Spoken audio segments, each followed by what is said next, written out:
Hi friends, नमस्कार। मैं पंचम गुप्ता अपने यूट्यूब चैनल पे आपका हार्दिक स्वागत और अभिनंदन करता हूं। आज बात करेंगे मित्रों, एक एलआईसी एजेंट को एक साल में कितना बीमा करना होता है। यानी एक एलआईसी एजेंट को अपना टारगेट पूरा करने के लिए, अपना एजेंसी को आगे बढ़ाने के लिए कितना बीमा करना पड़ता है, और उस बीमा को करके एक एलआईसी एजेंट रेगुलर बना रहता है, व्यवसाय में जुड़ा रहता है, यानी उसकी एजेंसी कंटिन्यू बनी रहती है। इस विषय में बात करेंगे मित्रों। सबसे पहले बात करते हैं कि एक एलआईसी एजेंट को टारगेट क्यों मिलता है। टारगेट इसलिए मिलता है कि जो काम करने वाले लोग हैं वही इंडस्ट्री में टिके रहें, बेकार के लोगों के लिए भीड़ न लगे। अगर एजेंट टर्मिनेट नहीं होते तो आज कितने ऐसे एजेंट हैं जो अपने आप को एजेंट कहते लेकिन बीमा एक भी नहीं करते। इसलिए उनकी छटनी होती है कि आपको एमबीजी करना पड़ेगा। क्या करना पड़ेगा? एमबीजी, मिनिमम बिजनेस गारंटी आपको देना पड़ेगा कि इतना बिजनेस है और हम अगले साल भी करने के योग्य हैं या करने की अर्हता रखते हैं। यह मानक बनाया गया है, इसलिए टारगेट दिया जाता है। कितना टारगेट होता है मित्रों, इस पे बात करेंगे। पहला टारगेट होता है आपको 12 लाइफ बीमा करना होता है। 12 लाइफ यानी कि 12 लोगों का बीमा।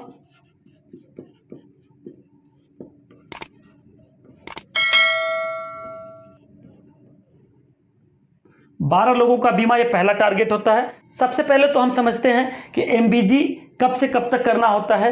तो जब से आपकी एजेंसी है उस एजेंसी ईयर में करना पड़ेगा। ये एजेंसी ईयर में करना पड़ेगा। एजेंसी ईयर कब होता है?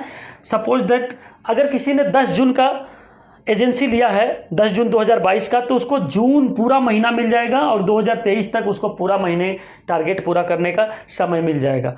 अब समझते हैं कोई महीना 31 का होता है तो उसको 31 भी मिल जाएगा, कोई 30 है तो 30 भी मिल जाएगा। उसका उस महीने के लास्ट डेट तक उसको अपना बिजनेस पूरा करने का समय मिल जाता है। ये तो रहा एमबीजी की बात, 12 लाइफ की बात। दूसरा टारगेट उसको मिलता है कि वो 6 पॉलिसी, 6 लाइफ भी कर सकता है, लेकिन 6 लाइफ के साथ साथ 50,000 रुपया प्रीमियम भी होना चाहिए। 6 लाइफ होना चाहिए, 50,000 प्रीमियम होना चाहिए। उसको 1 साल के लिए वैधता मान लिया जाएगा, उसकी एजेंसी टर्मिनेट नहीं होगी, टर्मिनेट होने से बच जाएगी। 6 लाइफ और 50,000 रुपया कर देता है प्रीमियम। तो भी इस प्रीमियम में जीएसटी नहीं रहेगा, ध्यान रखिए, नॉन जीएसटी, इसमें इंक्लूड जीएसटी नहीं है।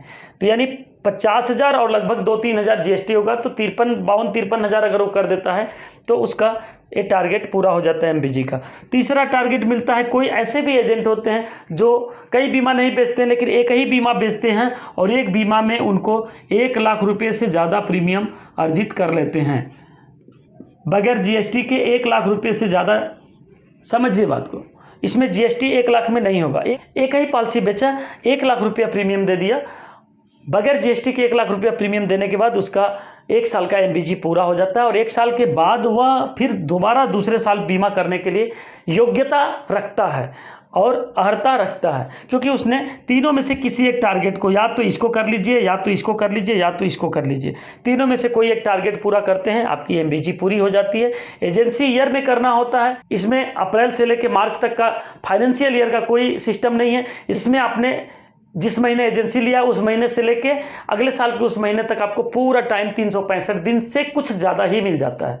तो 365 दिन ही मान के चलिए, तो 365 दिन में आपको अपनी एमबीजी पूरी करनी होती है। और एमबीजी अगर पूरा कर लेते हैं, एमबीजी पूरा करने के बाद आपको अगले साल बीमा करने का लाइसेंस रिन्यूअल हो जाता है, ऑटो रिन्यूअल हो जाता है और आप अगले साल बीमा करने की योग्यता रखते हैं, यानी आपकी एजेंसी टर्मिनेट नहीं होती है और निश्चित तौर से आप एक सक्सेसफुल एजेंट बन सकते हैं। आगे देखिए, कंटिन्यूटी तो रखना चाहिए। अगर आप इतना करके अपने एजेंसी को बरकरार रखते हैं तो ना जाने कब कितना बड़ा बीमा मिल जाएगा, कौन सा क्लाइंट मिल जाएगा, कैसा क्लाइंट मिल जाएगा, ये कहने की बात है। कभी कोई अगर बड़ा क्लाइंट मिलता है तो शायद हो सकता है कि आपको बड़ा क्लाइंट एक छोटा सा प्रीमियम दे और वही कभी आगे चल के बड़ा सा भी प्रीमियम दे। एक बड़ा क्लाइंट आपको हो सकता है करोड़ों की पॉलिसी ले ले, एक बड़ा क्लाइंट हो सकता है आपको 10-20 लाख रुपया प्रीमियम दे दे, एक बड़ा क्लाइंट हो सकता है आपको 1 करोड़ रुपया सिंगल भी दे सकता है। तो ये बहुत कुछ हो सकता है। इसलिए एक एलआईसी एजेंट को चाहिए कि अपना एमबीजी का कोटा हर साल पूरा करे। अगर एक कंटिन्यू, अगर आपने 10 10 साल पूरा कर दिया तो आपको इसकी भी बाध्यता कुछ नियम कानून के तहत कम हो जाती है। अगर आपने 21 साल बीमा कंटिन्यू कर दिया और आपका MBG 21 साल तक कंटिन्यू पूरा होता गया है और अब आप बीमा करने के सक्षम नहीं हैं तो उसमें भी कुछ ना कुछ आपको रिलैक्सेशन दिया जाता है। क्लब मेंबर बनने की कोशिश करिए, जैसे 12 लाइव करते हैं वैसे 50 लाइव करिए, 100 लाइव करिए, आप क्लब मेंबर भी बन जाएंगे और जल्दी से क्लब मेंबर बन के आप खुद एक कोच बन जाएंगे, सिखाने लगेंगे, दूसरे को बताने लगेंगे, गाइड करने लगेंगे, आपके भी एजेंट बनने लगेंगे, आप CLIC ले सकते हैं। ये सारी चीज़ें हो सकती हैं। अब आगे मैं नेक्स्ट वीडियो बनाऊंगा कि एक LIC एजेंट CLIA कैसे बन सकता है, तो उस वीडियो को देखने के लिए चैनल को जरूर सब्सक्राइब कर दीजिए। वीडियो अच्छा लगा होगा तो लाइक भी कर दीजिए और अपने साथियों में शेयर भी कर दीजिएगा ताकि काफ़ी लोगों तक ये वीडियो पहुंचे। एक रिक्वेस्ट और करूंगा, आप इस वीडियो को आखिरी तक देखें तो इस वीडियो को फॉरवर्ड जरूर करिएगा, शेयर जरूर करिएगा, आगे जरूर बढ़ाइएगा, इससे और लोगों को भी अच्छा लगेगा। Thank you very much, bye bye and take care, have a nice and fantastic day for you, your team and your family. Bye bye and take care.